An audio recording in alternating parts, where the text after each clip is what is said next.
In this video, we are learning about modern periodic law, and the previous laws, they are law of triads, law of octaves, and Mendeleev periodic table. First one is law of triads, or we can call it as Dobrynin's triads. According to this, Johann Dobrynin noted similarity among physical and chemical properties of several groups of three elements. He said that if we look at three elements in the same group, that is for example lithium, sodium and potassium, we can say that the middle element have roughly the half of the sum of the atomic weight of the other two elements. That is, if we consider lithium, sodium and potassium. Lithium have the atomic weight of 7 and potassium has the atomic weight of 39. So, the sodium, which is the middle element, will have the atomic weight that is the half of the sum of their other two atomic weight. That is 7 plus 39 is 46 and 46 divided by 2 23. The same way it can be said in the case of chlorine, bromine and iodine. Here 127 plus 30 is 35.5 and it's almost half in the case of bromine. This was the time actually the studies were begun. All the elements we know now were not discovered at that time. Only a few of the elements were discovered. The major limitation of this law of triad is that he could not arrange all the elements known at that time in the way of triads. Newly discovered elements did not fit into triads, and roughly 5 Dobrynin's triads were found, which is accurate. And this law was failed in the case of low and very high mass elements. For example, fluorine, chlorine and bromine. They are in the same group, but the chlorine do not possess the atomic weight that is equal to the half of the sum of the fluorine and bromine's atomic weight.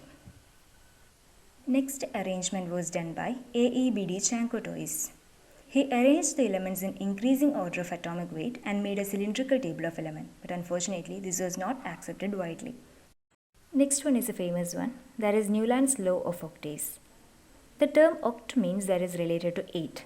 Here he arranged the elements in the increasing order of atomic weights, and every 8th element has properties similar to the first element.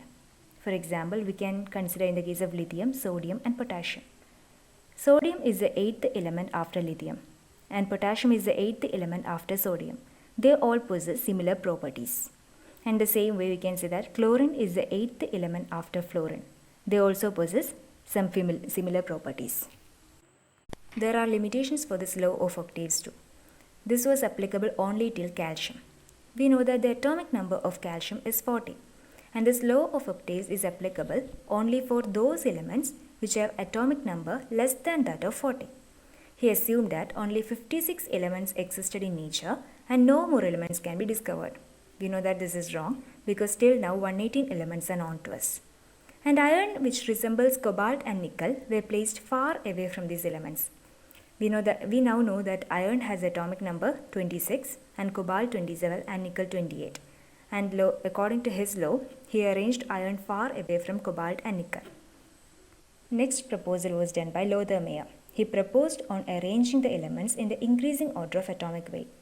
He also plotted physical properties like atomic volume, boiling point and melting point against the atomic weight. Next one is Mendeleev periodic law. This is one of the widely accepted one. It states that properties of elements are a periodic function of their atomic weights. That is, the elements are arranged in a particular order according to their atomic weights. He arranged elements in horizontal rows and vertical columns. His system of classification was elaborate than that of Lothar. We said that the Lothar arranged elements in the increasing order of atomic weights. Same way, Mendeleev arranged the elements in the order of atomic weights, but this system was more elaborate than that of Lothar. He sometimes ignored the order of atomic weight and placed elements with similar properties together. That is, we can consider in the case of iodine and tellurium. He know that iodine have less atomic weight than tellurium, but he arranged in such a way that he kept iodine in group 7 while tellurium in group 6 because he knew that iodine have more properties similar to fluorine, chlorine. And also, he left several gaps for undiscovered elements. For example, in the case of gallium and germanium, we now know their names and their properties, and then it was not known. So he left the gap under aluminum and under silicon for these elements to be included. And not only that, he even described some of their general properties, and they were right in future. Next one is modern periodic law. According to this periodic law, the physical and chemical properties of elements are periodic functions of their atomic numbers. We know that in the case of Mendeleev, it is based on the atomic weight, and here it is based on atomic numbers, because more investigations were carried out about the atom and found out that atomic numbers would be better here. That is, the physical and chemical properties of elements are periodic functions of the atomic numbers. And we can explain the long form of periodic table. Horizontal rows are called periods and vertical columns are called groups. Elements with a similar electronic configuration is arranged in vertical columns and are called families. Groups are numbered from 1 to 8. First period contains 2 elements and second period contains 8 elements. Third also contains 8, fourth 18. In such a way it goes on. We can say that this is the structure of the modern periodic table.